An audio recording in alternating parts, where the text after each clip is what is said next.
Hi YouTubers, this is just an update. I finally have a date. I'm so happy. November 21st is when I get my surgery. So uh, I got the call today from my surgeon's office. Even though I'm still in the middle of getting all the testing done, I had gotten a call previously last week from my insurance company, which was kind of cool because they have their own little kind of support group that you can tap into. I have Blue Cross. Um, some lady who was pre-op had called me, and she works for Blue Cross, and she's asking me, do you know about the protein? Do you know about this? Do you know about that? And stuff that the program I'm with through the hospital does anyway. But I thought it was pretty cool that if you're not with a structured program kind of like I am, that you will be able to have this kind of support through your insurance company. So it's nice to see that insurance companies are starting to recognize this, not just boom, get the surgery and you're done and you're good. That you need to not only do with the physical, but you have to do with the mental. So that was pretty cool. I'm so excited. They offered me an October 31st date, which if I was still in my previous position as a counselor, I would have snatched it in a freaking heartbeat. But since I'm a professor, it's not like I can just take time off.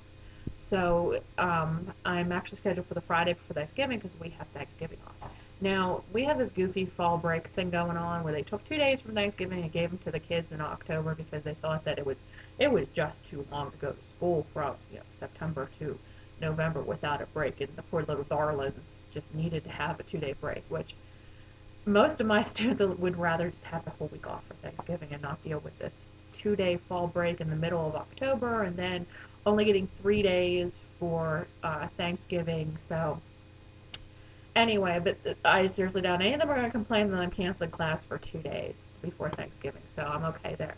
Now here's where my question comes into it. I have 10 days basically to recover. They told me 3 to 6 weeks, which wow, I don't think I've ever sat for more than, I mean, when I had pulmonary embolisms, I was up and going within 2 weeks.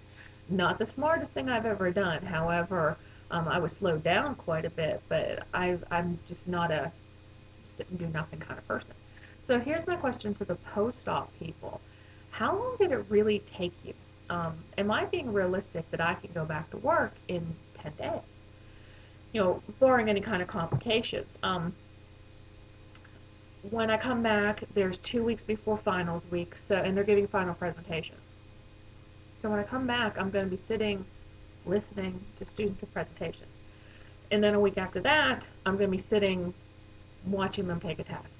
So it's not like I'm even going to be standing and teaching for hours on end. So I have that. So just realistically, I'm not like some people where they have very physically demanding jobs, or jobs that demand that they really move around a lot. I really don't. And as far as, when I'm not actively teaching, I kind of had a structure that way. So really, I mean, if you've seen my other videos, I really was shooting for Thanksgiving. So hopefully, but am I being realistic? Should I call my surgeon back and say, hey, maybe we should do this in December? The other thing is I drive about 45 minutes to my campus from where I live. Now, my mom lives about 15 minutes from campus that I teach at. Would it be better for me to stay with her for those weeks that I have to go? Or am I going to be okay to drive 45 minutes there and 45 minutes back? Now, I don't teach early morning classes.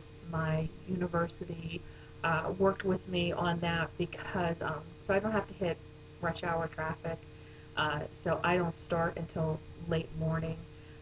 And also I only teach 4 days a week. So, I teach Monday, Tuesday, Wednesday, Thursday. So I don't have to teach on Fridays. They're working with me about gas prices and coming in and things like that.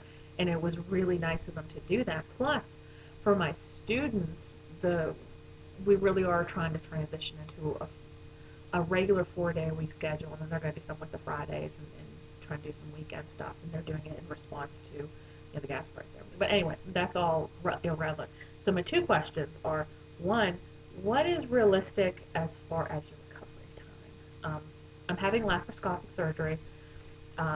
It's the RNY surgery, and two, could you drive? should I stay with my mom? What are your feelings on that? I know everyone's different, but if I could get some feedback, that would be awesome. The other thing that's been going on, I had my surgery as far as the hematologist. Oh my goodness, this woman was horrible. She was just, wow. If I never have to see her again, it will be a day too soon. Okay. Uh, Now, if you remember, I was having problems with getting with the guy that they had referred me to, so I took his partner, who had at the first available appointment. The office staff was wonderful. The place was under construction, so the alarm is going off. There's people pounding. There's dust everywhere. But you know what? That kind of stuff needs to happen.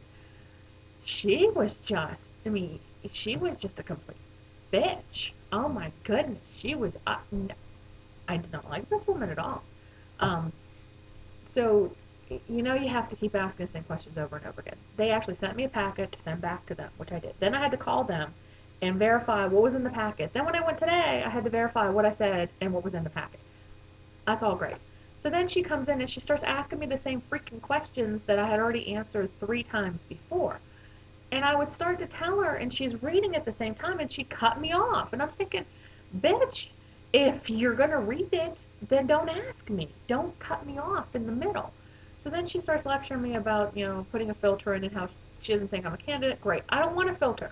If it's going to be one more extra thing and it's not going to do me any good, don't stick anything in me I'm not going to need. And my surgeon was under the same impression. I had pulmonary embolisms in 2004. Have not had a problem since. I had a torn tendon in my ankle, plus my Achilles tendon was pulled.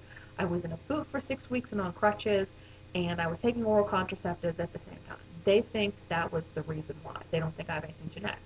Fine, do a blood test, which is what I was there for. But this is why I didn't like this lady. Not only was she like just abrasive to begin with, she's looking at her, she's like, yeah, I see you have, exercise-inducing asthma, you have a history of PE. Oh yeah, it says obesity here. Yeah, clearly you're overweight. Oh, it says here you've been losing weight. How much have you lost? I said, well, I've lost about 31 pounds. She goes, oh, that's just not enough, obviously. I was like, bitch, what the hell? I'm here because I need your okay and your expertise to look at my blood and make sure that I'll be okay to have this surgery. And you know what? I'm at least doing something in the meantime. I This woman, no, never again. I never want to see her again. I will never go to her again. If there's something wrong with me, I won't go to the other guy either, because he's in practice with this bitch. In that, I'll just find another hematologist if I have to. I'll go to another state if I have to. I don't care. I just don't want to ever see her again. And then she's like, oh, well, it usually takes a week, but it's going to take 2 because I'm going on vacation. I'm thinking, you couldn't have someone in your practice look at the results and say she needs X, Y, and Z, or she doesn't need it. I mean, how long does it take to look at blood test results and determine what's wrong or not wrong? But I have to wait a week. I understand people go on vacation, but you know what? If I went on vacation, I would either make myself available for little things like that, or I would have someone cover for me. But that's my personal opinion. Beyond that, I had like the ultrasound test done on my legs, which it kind of hurt because she pressed down really hard, and she said she had to. I had an EKG that took like 4 seconds, and I have to go for my upper GI next Tuesday, and I had a chest X-ray. Now they said I have pre-op testing 2 weeks before my surgery, but they didn't tell me what it was. So I guess that's the third question. What is the pre-op testing that they're going to want to do 2 weeks before the surgery? If someone could answer that for me, that'd be awesome. But other than that, I am just uber excited. I cannot wait. I wish I could have joined you guys on October 31st. However, I'm going to have to do it Thanksgiving. So, wish me luck. I'm sure I'll do another vlog before I do it. But yeah, if anybody can answer those questions, that'd be awesome. Thank you so much for being a great support, and I learned so much from your videos, and hopefully someone can learn from mine. So Thank you, and I'm excited. November 21st, I will be with you. Bye.